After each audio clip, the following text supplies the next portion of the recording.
청자 여러분 안녕하십니까? 전국에서 해외에서 CJ된 방송을 애청하고 계신 여러분, 오늘도 하나님의 은혜가 충만하시기를 기원드립니다. 오늘은 다 이루었다 하는 말씀의 주제로 요한복음 19장 28절로 30절까지 말씀을 제가 봉독해 드립니다. 2일 후에 예수께서는 이제 모든 일이 이루어진 것을 아시고 말씀하시기를 목마르다고 하시니 이는 성경이 이루어지게 함이라. 거기에 식초로 가득 찬 그릇이 놓여 있는데 그들이 식초를 해면에 적셔서 우슬초 가지에 꿰어 주의 입에 대니라. 그때 예수께서 그 식초를 받으시고 말씀하시기를 다 이루었다고 하시더니 고개를 떨구시고 숨을 거두시더라. 아멘. 애청자 여러분, 오늘도 우리 주 하나님의 은혜와 도우심이 그 역사가 있기를 기원합니다. 오늘의 핵심 주제는 예수 그리스도께서 십자가에 달리셔서 다 이루었다고 하신 말씀입니다. 다 이루었다 하신 이 말씀은 헬라 원문에 보면 텔레오라고 하는데 이것은 끝내다, 끝나다, 완성하다, 수행하다, 성취하다라는 그런 뜻이 있습니다. 다 이루었다. 이 말씀은 하나님의 구원 사역이 전부 완성되었다는 뜻이죠. 완성되었다.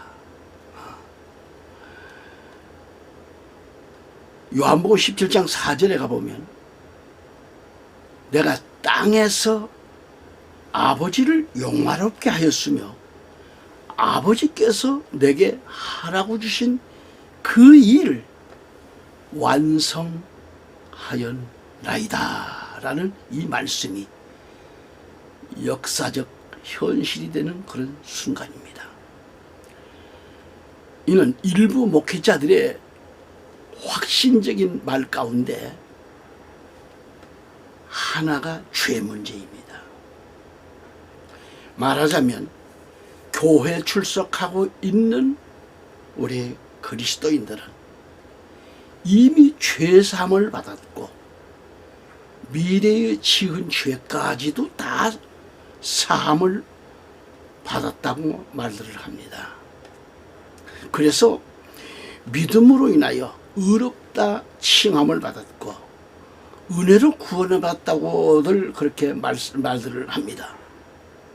우리 개역 한글 성경에 개역 개정 성경 여기에 요한복음 20장 23절을 보면 너희가 누구의 죄든지 사하면 사하여질 것이요 누구의 죄든지 그대로 두면 그대로 있으리라 하시니라는 이 말씀을 근거로 성도들이 누구의 죄든지 사할 수 있다는 겁니다.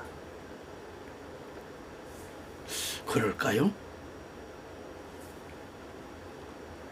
우리 개역 성경 외에는 성도가 누구의 죄든지 용서하면 그랬습니다.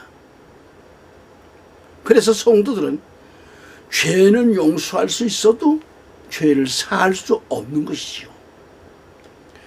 죄를 사할 권세는 오직 하나님 한 분 외에는 없다고 하는 것을 알아야 합니다.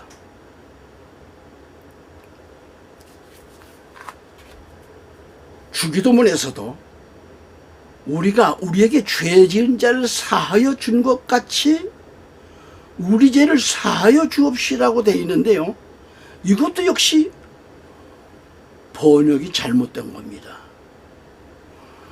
우리 교회가 사용하고 있는 주기도문 가운데 우리에게 잘못한 것을 용서함 같이 우리의 죄를 사하여 주옵시고 이렇게 되어 있습니다. 우리가 사용하고 있는 주기도문에는 아버지가 2번 나와요. 그런데 우리 교회가 사용하고 있는 이 원문 주기도문에서 보면은 아버지가 6번 나옵니다. 이래도 되는 겁니까?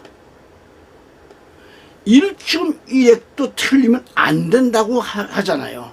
설교들을 그렇게 하고 있잖아요. 이렇게 많이 틀리게 번역된 성경이 1점 1핵도 틀리지 않는 그런 성경일까요? 오역 엄청나지요. 우리 한국교회가 사용하고 있는 성경은 오역이 너무도 많아요. 정말 말이 안 나옵니다. 한국교회가 속히 이 성경을 바로 번역을 해야 됩니다. 시급한 거지요. 우리 한국교회가 사용하고 있는 것은 넬슨이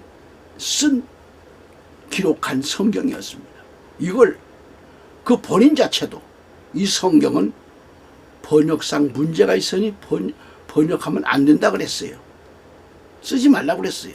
근데 우리 한국교회는 이 성경을 가지고 들어와 가지고 그대로 번역을 한 거예요. 그러니까 하나님을 보고 신령과 진정이라고 하고 하나님을 신이라고 부르고 한때 그렇게들 우리가 불렀잖아요. 찬송을 부르도 성신이 오셨네, 성령이 오셨네로 바뀌었잖아요. 그래서 영이십니다. 영. 성신이라는 것은 거룩한 귀신이라는 뜻의 귀신 신자예요. 이래도 되겠습니까? 그리고 신령과 진정, 하나님이 신령한 귀신입니까? 그러면 이래도 되느냐는 얘기죠. 그래서 한국의 우리 개역 한글 성경, 이 개역 성경이 너무 잘못됐다는 거예요. 오역 정도가 아니죠. 주기도문 자체도 아버지를 6번이 기록돼야 되는데 2번밖에 기록 안 했잖아요. 그리고 어떻게 우리가 우리의 죄를 사하여 준 것 같이 그렇게 주기도문 하잖아요. 우리는 용서는 해요. 사할 권세는 아버지 하나님밖에 없습니다. 이거 자세한 것도 다음에 또 말씀드리기로 하고요. 원문적으로 번역된 우리의 그 주기도문은 이렇습니다. 제가 말씀드릴게요. 어떻게 번역이 되어 있느냐, 원문적으로는 어떻게 되어 있느냐. 하늘에 계신 우리 아버지의 이름이 거룩히 여김을 받으시오며 아버지의 나라가 임하옵시며 아버지의 뜻이 하늘에서 이루어짐과 같이 땅에서도 이루어지이다. 이날 우리에게 일용할 양식을 주옵시고 우리가 우리에게 잘못한 것을 용서함 같이 우리의 죄를 사하여 주옵시고 우리를 시험에 들지 말게 하지 마옵시고 다만 악에서 구하옵소서. 아버지의 나라와 영광이 영원히 아버지의 것이옵나이다 라고 되어 있습니다. 그런데 우리나라 성경에는 이렇게 안 돼 있잖아요. 아버지가 2번밖에 안 나오잖아요. 아버지가 6번 나와야 돼요. 원문에는 그래 돼 있습니다. 그리고 우리가 우리의 죄를 사할 권한이 없어요. 죄는 용서가 돼요. 그래서 개역 한글 성경을 속히, 아니 같은 개역이라도요, 같은 성서 공회에서 나온 성경입니다. 그런데 개역 한글 성경에는 신령과 진정, 하나님이 귀신입니다. 다. 그러나 개역 개정판을 보시면 영과 진리로 하나님을 영으로 후에 가서 번역이 되어 있습니다. 그래서 우리 성서공에서 나온 개역 한글 책을 접어두고 개역 개정판으로 많이 바꿨어요, 지금요. 또 다행인 것은 우리 합동 측을 비롯해서 보수교단 학자들이, 성경학자들이, 제가 신학이라는 말도 안 씁니다. 왜냐하면 귀신 신자 배울학자를 쓰거든요. 그러니까 내가 선지학교라는 말을 씁니다. 이 점 양해를 구합니다. 우리 선지학교 성경학자들, 그냥 신학자 아닙니다. 신학과 배울학, 귀신 신자 배울학자 쓰니까 그것도 내가 그렇게 안 쓰겠습니다. 학자라고 쓰겠습니다. 그래서 성경학자, 이분들이 40명이 모여서 9년 동안 기도하면서 번역한 책이 바른 성경입니다. 저는 바른 성경을 사용하고 있고요. 개정판을 사용하고 있고요. 그 다음에 라틴어를 비롯해서 성경을 20여 가지를 제가 연구하면서 보고 있습니다. 우리 한국교회의 성경은 개역 한글 성경 이외엔 전부가 영과 진리로 바꿔져 있는데, 한글 개역을 아직도 개역 한글 성경을 지금도 고집 부리고, 그 성경 보니까 하나님이 귀신이에요. 그래서 하나님을 부를 때 신께서 이렇게 부르고 있습니다. 개역 개정판에서는 영입니다. 영께서 성령이십니다. 퓨노마입니다. 퓨노마 귀신입니까? 이게 번역상 그렇게 해놓은 거예요.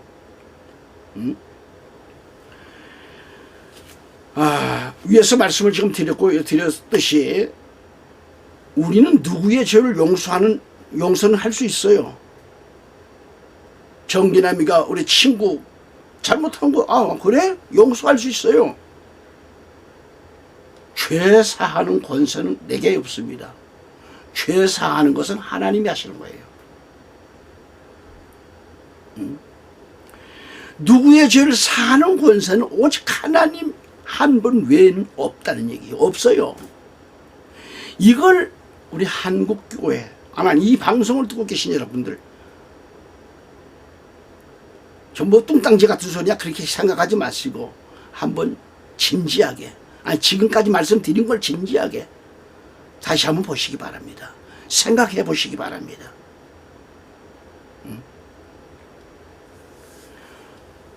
우리 개역 성경은 번역이 잘못된 정도가 아니에요.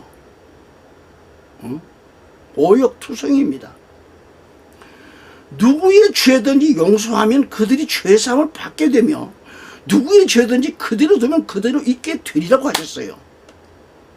그런데 가톨릭에서는 말이죠, 이렇게 주장합니다. 예수께서 제자들에게만 죄사하는 권세를 주셨기 때문에 그 전통을 이어받는 가톨릭 신부에게만 죄사하는 권세가 있다는 거죠. 이 구절은 가톨릭의 교권과 고해성사 제도의 근거예요. 우리 기독교 학자들의 견해를 보면 세 가지로 나눌 수 있습니다. 첫째는 우리의 오늘의 그 교회가 죄사하는 권세를 가지고 있다는 주장과, 둘째는 성령 충만한 교회는 어떤 죄가 용서받을 수 있으며 어떤 죄가 용서받을 수 없는 것인지 선언할 권세가 있다고 주장하는가 하면, 셋째로 제자들이나 교회에 죄사하는 권세를 준 것이 아니고 회개하는 심령, 그 마음은 용서를 얻을 수 있고요, 하나님의 자비를 거역하는 사람들은 용서받을 수 없다는 것을 교회가 가르쳐야 한다는 교회의 의무를 강조한 말씀이라고 설명한다고 하는 것이죠. 그렇다면 뭐라고 말씀하고 있는가? 성경에는 하나님만이 죄를 사하는 권세를 가지고 있다고 말씀합니다. 마가복음 2장 7절에 오직 하나님 한 분 외에는 누가 능히 죄를 사하겠느냐라고 말씀하셨어요. 반드시 보시기 바랍니다. 누가복음 7장 48주 49절에 여자에게 이르시되 내 죄사함을 받았느니라 하시니 함께 앉아있는 자들이 속으로 말합니다. 이가 누구에게 죄도 사하는가 하더라는 그런 말씀을 볼 수 있습니다. 분명코 우리 인간은 죄를 용서는 할 수 있지만은 죄를 사하는 권한은 오직 한 분, 하나님 외에는 없습니다. 개역 성경에는 오역이 되어 있는 것을 우리는 반드시 알아야 됩니다. 100여 년 동안 이역을 써왔어요. 지금도 이 성경을 가지고 개역 한글 성경을 가지고 계신 분들은 아직도 강단에서 하나님을 신이라 신께서 그렇게 설교한다니까요. 그러나 같은 성소공에서 나온 개역 개정판은 성신이 아닙니다. 신이 귀신이 있지 않습니다. 영입니다. 피우노마로 영으로 신령과 진정이 아니 영과 진리로 다 번역이 돼 있습니다. 그런데 자꾸 옛날 걸 가지고 고집을 하시지만 내가 존경하는 목사님도 나는 그걸 어떤 탓하고 싶은 얘기가 아닙니다. 그분을 너무 사랑하기 때문에 좀 바꿔줬으면 좋겠다는 것을 마음속으로 그걸 놓고 지금 계속 우리 목사님 위해서 저는 기도하고 있습니다. 신령과 진정이라는 말이 나올 때만 내 가슴이 싸늘해져요. 너무 아파요. 제발 좀 바꿨으면 좋겠다. 성경을 좀 바꾸셨으면 좋겠다. 그 성경 개역 한글 성경 보면 또 맞아요. 그러나 원문적으로 보자는 거죠. 그건 그렇고요. 위에서 언급했던 요한복음 20장 23절의 말씀은 너희가 누구의 죄든지 용서해 주면 그들의 죄는 용서함을 받는다는 것입니다. 우리 보수교단 성경학자들이 기록한 바른 성경 9년을 거쳐서 기록한 책입니다. 번역한 책입니다. 그 23절 바른 성경 20장 요한복음 20장 23절 보면 너희가 누구의 죄든지 용서하면이에요. 그를 용서함을 받을 것이고 누구의 죄든지 그대로 두면 그대로 남아있을 것이다 라고 번역이 되어 있습니다. 이 바른 성경은 성서공회에서 발간된 성경이 아니고요. 바른 성경은 한국 성경공회에서 발행한 성경이에요. 보수 진영에서 학자들이 40여 명의 학자들이 모여서 9년 동안 기도하면서 완성된 책입니다. 성경입니다.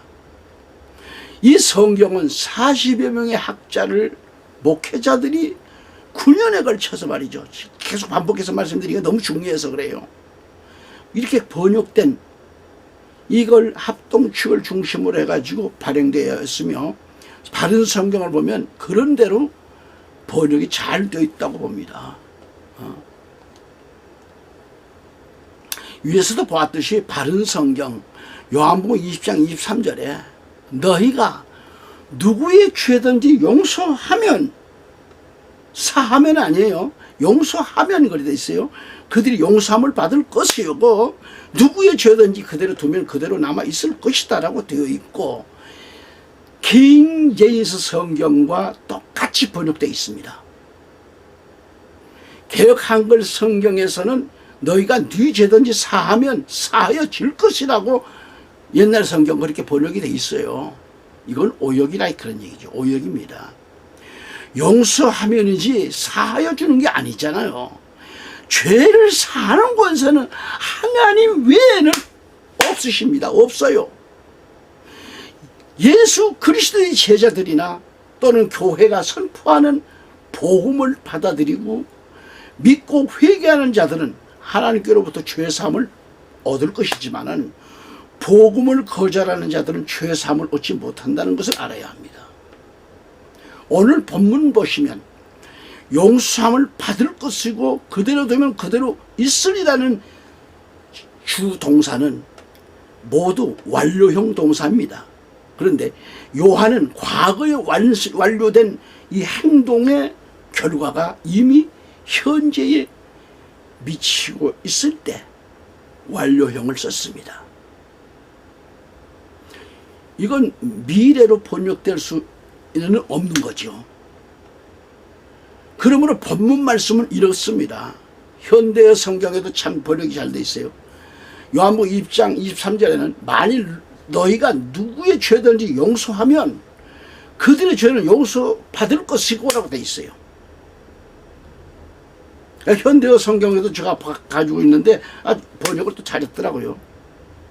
죄는 오직 하나님만이 사하시는 것입니다. 우리 그리스도인은 용서는 할 수 있어요. 용서하면 안 되죠. 용서 안 하면 해야죠. 그런데 참 문제가 많아요. 우리 용서 못하고 사는 사람들이 우리 목사님들입니다. 우리 목사님들이 한번 토라지면 용서 안 해요. 그분이 성경 말씀을 전파하고 있지만은 정말 그 가슴에 그리스도가 계시는지요? 용서 안 해요. 응? 죄는 오직 하나님만이 사하신 거라는 걸 알아두시고 우리 그리스도는 용서는 할 수 있습니다. 그러므로 그 죄를 사하거나 사하지 않는 주체는 하나님이란 말이에요. 하나님이시다라고 하는 거예요. 응? 제자들이나 교회는 하나님에게 용서를 구하고 죄 사함은 오직 하나님만이 하신다라는 것. 요한복음 20장 24절을 가서 보면 12제자 중 하나인 디두모라는 도마는 예수께 오셨을 때 예수께서 오셨을 때 그들과 함께 있지 않았다라고 했습니다. 아멘. 여기서 12제자 중 하나인 디두모라는 도마가 나옵니다. 도마는 뭐예요? 쌍둥이를 뜻하는 아랍어입니다. 아랍어. 이 디두모는 헬라어의 번역이기도 하고요. 사실 사람의 이름이 그의 생애의 행적을 결정짓는 것은 아니지만은 디두모의 원래 의미가 둘의 이중적인 뜻인 것과 같이 과거에 그가 보여준 대단한 열정에 비해 너무도 나약한 현재의 대조적인 모습은 매우 의미심장하다 하겠습니다.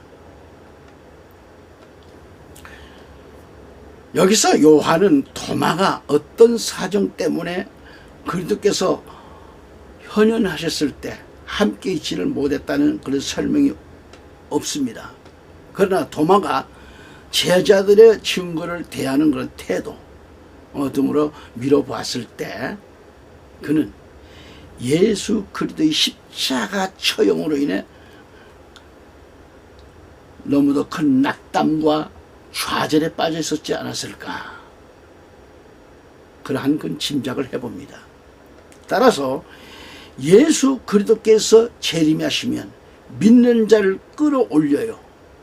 하나님 나라의 왕국으로 인도하십니다. 하나님은 또다시 구원 사역을 하실 일은 없다는 말이죠. 이런 말에 따라 많은 사람들도 이렇게 생각하고 있습니다. 어떤 생각을 하고 있죠? 자, 그렇지만 우리 그리스도인 중에는 이런 생각에 의구심을 갖는 자들도 있을 겁니다. 예수 그리스도께서 십자가에서 다 이루었다라고 하신 말씀이 정말 하나님의 모든 구원 사역이 끝난 것을 의미하는 건가? 그렇지 않으면 예수 그리스도께서 재림하시면 더 이상 그 어떤 사역도 하지 않았다고 하는 것은 그것을 말하는 것인가? 물음표를 좀 달아봅니다. 예수 그리스도께서 하신 말씀을 찾아보면 새롭게 깨달음이 올 것입니다. 성경 말씀을 보면 요한복음 16장 12절로 13절에 가서 보면 내가 아직도 너희에게 말할 것들이 많이 있으나 지금은 너희가 그것들을 감당할 수 없느니라. 그러나 진리의 영이신 그분이 오시면 너희를 모든 진리로 인도하시리라. 그분은 스스로 말씀하지 아니하시며 무엇이나 들은 것을 말씀하실 것이요 또 너희에게 일어날 일들을 알려주시리라 라고 말씀합니다. 아멘. 말씀을 지금 보았듯이 예수 그리스도께서 이렇게 말씀하셨습니다. 내가 아직도 너희에게 말할 것들이 많이 있으나 지금은 너희가 감당할 수 없느니라 하시고 13절에 그러나 진리의 영이신 그분께서 오시면 너희를 모든 진리로 인도하시리라고 말씀하셨습니다. 두 번 반복해 드렸습니다. 제가. 그리고 진리의 영이신 그분은 스스로 말씀하지 아니하시며 무엇이나 들은 것을 말씀하실 것이요 그리고 그리스도께서는 앞으로 일어날 일들을 너희에게 알려주시리라는 말씀이죠. 여기서 진리의 영은 그리스도가 진리듯이 성령께서도 진리라는 뜻입니다. 여기서 예수 그리스도께서 하신 말씀을 보시면 요한복음 12장 48절 나를 거절하고 내 말을 받아들이지 아니하는 자는 그를 심판할 리가 있으니 곧 내가 말한 그 말이 그를 마지막 날에 심판하리라 라고 하셨습니다. 여기서 나를 그리스도를 거절한다는 것은 헬라 원문에 아테테오라고 그래요. 아테테오라고 하는데 거절한다는 것이죠. 높여지는 것을 제거한다. 무효로 선언하다. 무시하다. 부인하다라는 그런 의미로 사용됐습니다. 그리스도의 말씀들을 받아들이지 아니하는 자들을 심판할 리가 있으니 예수 그리스도께서 말씀한 그 말이 그들을 마지막 날에 심판하리라는 말씀입니다. 이거 어떻게 생각하세요? 한 번 구원은 영원한 구원이라는 말씀을 여기서도 할 수 있을까요? 예수 그리스도께서 하신 말씀을 거절한다는 것은 이미 심판을 자처하는 일들임을 알아야 합니다. 결국 마지막 날에 그리스도께서 만왕의 왕 메시아로 오시면 심판이 이루어진다고 그랬잖아요. 그러므로 그리스도께서 하신 말씀들은 그 말 그대로 마지막 날에 그를 심판하리라는 말씀이죠. 요한복음 12장 49절 가보면 이는 내가 스스로 말하는 것이 아니고 나를 보내신 아버지께서 내가 말할 것과 이룰 것을 명하셨으니 라고 말씀하셨어요. 자, 여기서 그리스도의 말씀이 곧 하나님의 말씀이라는 거죠. 그런데 그리스도의 말씀을 거절하는 것은 뭐예요? 하나님 아버지를 거절하는 것 같다는 말씀입니다. 이어서 50절 가보면 나는 그분의 계명을 영생임을 아노라.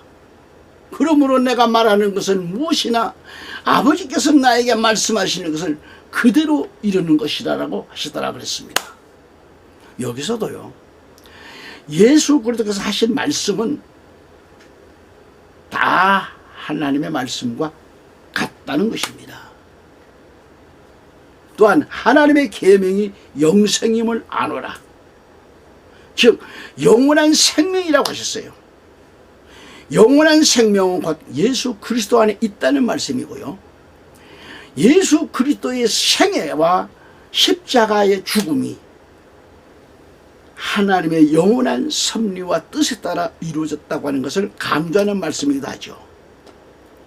베드로전서 4장 17절 가서 말씀 보면 이는 하나님의 집에서 심판을 시작해야만 하는 그때가 임하였기 때문이니 만일 그것이 우리에게서 먼저 시작한다면 하나님의 복음에 순종하지 아니하는 것들이 자들의 끝은 어떻게 되겠느냐라고 하셨습니다. 말씀 좀 들으셨습니까? 하나님의 집에서 심판이 시작된다는 거죠. 그때가 임하면 말이죠. 응? 말씀 바로 보고 바로 들어야 하고 바로 알아야 하고 그 말씀대로 믿음을 지켜야 하는 겁니다. 신앙생활 그냥 물에 물 탄 듯 뭐에 물 탄 듯 그래 하면 안 되지요. 알아야 됩니다. 여기서 보시면 하나님의 집에서 심판을 시작해야만 하는 그때가 임하기 때문이라고 했잖아요. 여기서 하나님의 집은 어디예요? 교회를 가리킵니다. 교회. 고린도서 3장 16절에 너희가 하나님의 성전인 것과 하나님의 영께서 너희 안에 거하시는 것을 너희가 모르느냐라고 하십니다. 디모데전서 3장 15절에 가보면 그러나 그래요.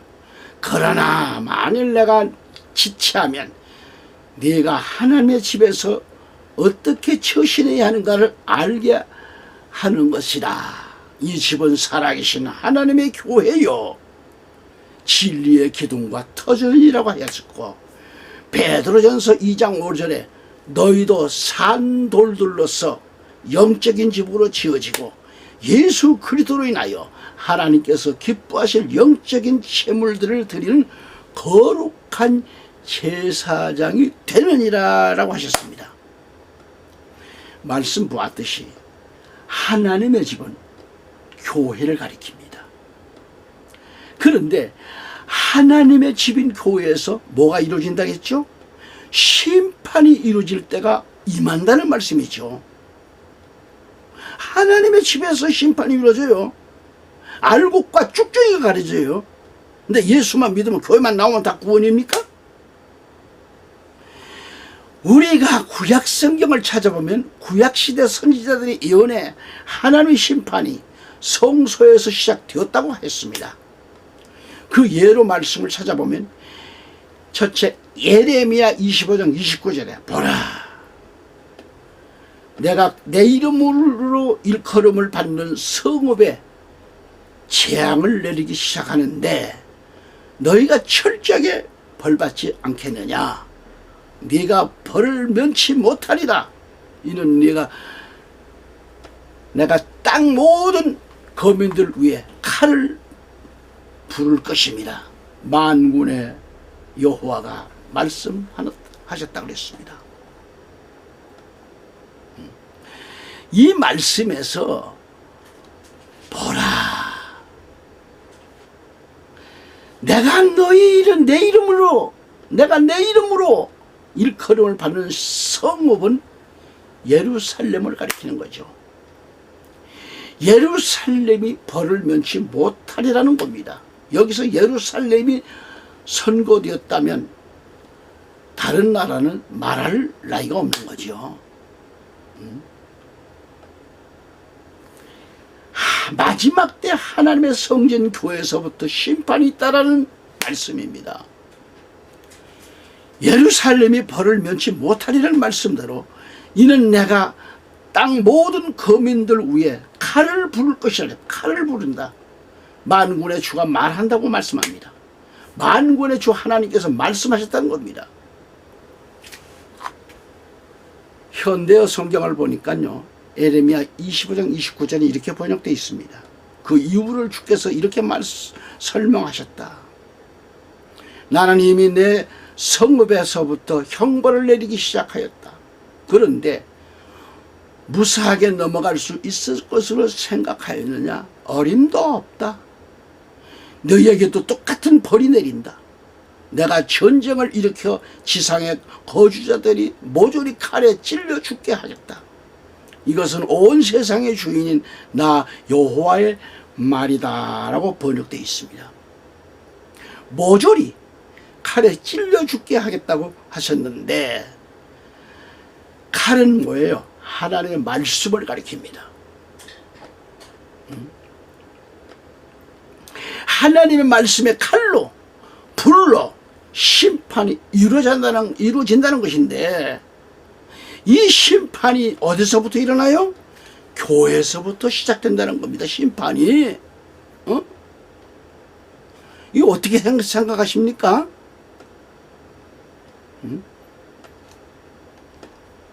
구원파들이 전하는 것처럼 한 번 믿으면 영원한 구원이에요?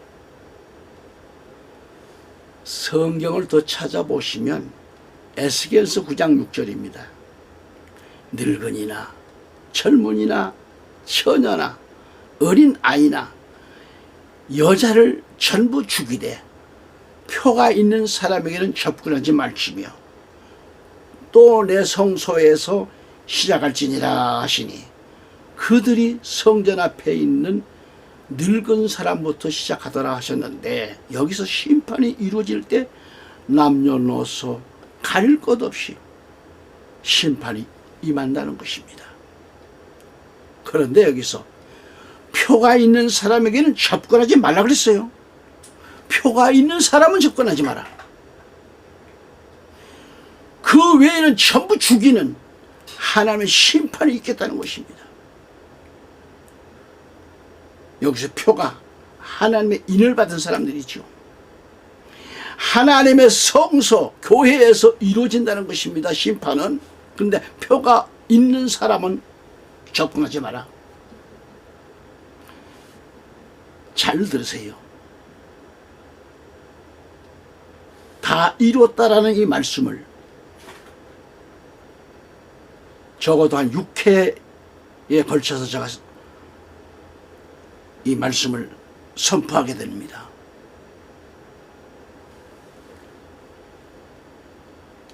저는 우리 목사님들께서는 이 말씀들을 접했다면 한번 연구하시고 잘못된 것들을 고치고 성경부터 고치고 바로 좀 양떼를 살리는 일을 해야 될 것 아니겠느냐. 그렇다면 죽임을 당할 자들은 누구죠?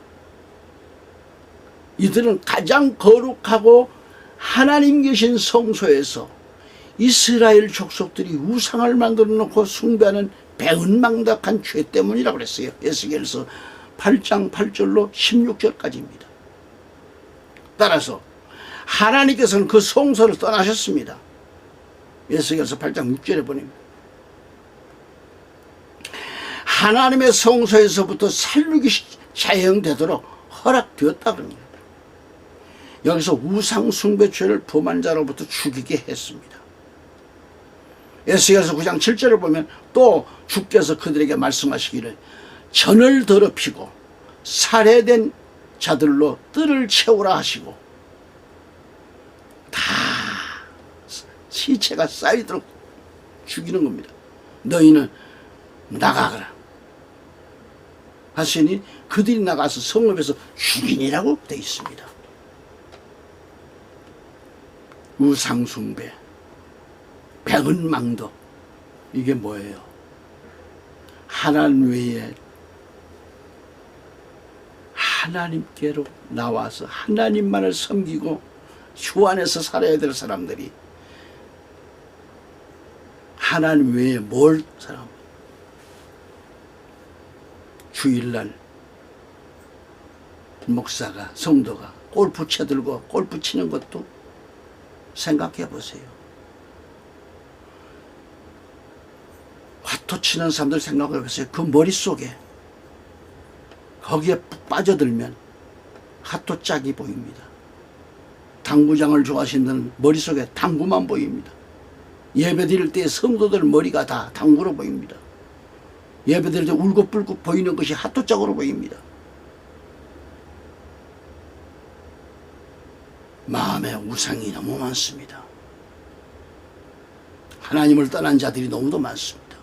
입으로는 주여주여합니다. 입으로는 주여주여하고 귀신도 쫓아내고 주의 일을 많이 했습니다. 그러나 주님은 나는 너를 모른다고 할 그날이 없지 않고 성소에서 심판이 시작된다고 했으니 말이죠. 다시 말씀드리면 너희들은 성전을 더럽혀라. 시체로 모든 뜰을 채우고 나서 나가라 그랬습니다. 하나님께서 주의 거룩한 성전을 더럽힐 것을 허락하신 것은 이미 이스라엘 백성들이 그곳에서 우상숭배 행위로 성전을 더럽혔기 때문에 영과 진리를 예배드리는 처소가 얼마나 잘못된 그런 성전이 많습니까? 교회가 아닙니다. 너무도 더럽혀져 있습니다. 그 성전을 떠나실 것을 결정하셨다는 것을 강조적으로 표현하신 거예요. 이 말씀은 또 에스겔서 8장 3절로 16절까지, 에스겔서 10장 18절 19절에 참고하시기 바랍니다. 특히 구약 율법 중 의식법에서 시체는 부정한 존재로 간주되었던 것이고요. 이것은 시체가 죄의 싹신 사망, 로마서 6장 23절의 말씀처럼 사망에 의한 결과에 따른 것을 시사하고 있는 거예요.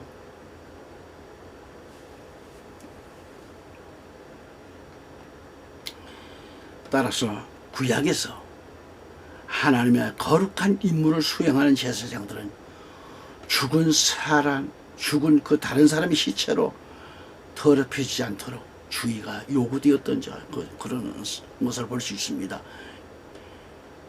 레위기 21장 1절에 가서 더욱이 제사장은 부모의 시체로도 더럽히지 않아야 했고요. 레위기 21장 11절에. 그런데 하나님께서 시체를 성전의 뜰에 채우라고 하신 것은 이미 그것을 버렸다는 거예요. 버리셨으며 떠나실 것을 결정하시는 것을 반영해 주시는 겁니다. 하나님이 떠나셔요. 더럽혀진 성전 안 계십니다. 그 마음이 더럽혀진 성도들에게는 주님이 그 안에 안 계십니다. 성령이 안 계십니다. 또한 현대어 말라기 3장 1절 6절을 가서 보면은 보라, 내가 이제 내 신분꾼을 보내어 내 길을 준비하도록 하겠다. 내가 약속한 대로 너희가 고대하는 천사가 이미 너희에게 가고 있는 중이다. 그 다음에는 나도 너희가 기다리는 주님으로 갑자기 내 성전으로 들어갈 것이다. 온 세상의 주인이신 여호와께서 말씀하셨다. 그러나 주께서 오실 때에 누가 살아남을 수 있겠는가? 또 주께서 나타나실 때에 누가 주님 앞에 살 수 있겠는가? 주님은 용광로에 불과 같고 빨래통에 잿물과 같으시기 때문이다라고 했습니다. 청자 여러분, 지금까지 말씀을 지금 듣고 계십니다. 여러분, 저처럼 기회를 놓치지 않고 깨닫고 하나님께 돌아오는 것은 하나님 아주 기뻐하시는 일이죠. 오늘 1, 2절의 말씀이죠. 1절 보면 보라, 내가 내 사자는 심부름꾼이라고 그러죠. 사자를 보내리니 그가 내 앞에서 길을 예비하리라 하셨는데, 하나님은 회개하고 돌아올 기회를 주신 겁니다.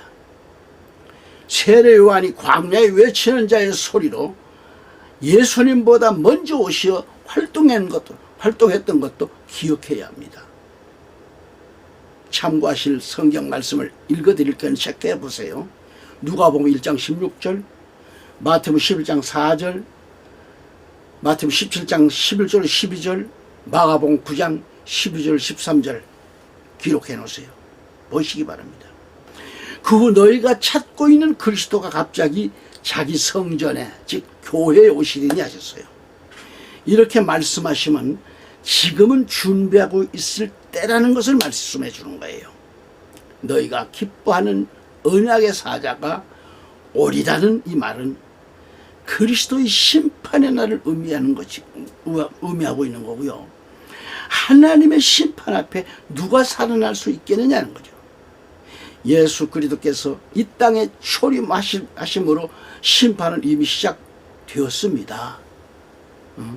요한복음 말씀 보시면 3장 18절, 36절, 요한복음 9장 39절, 10장 31절을 기록해 놓으세요.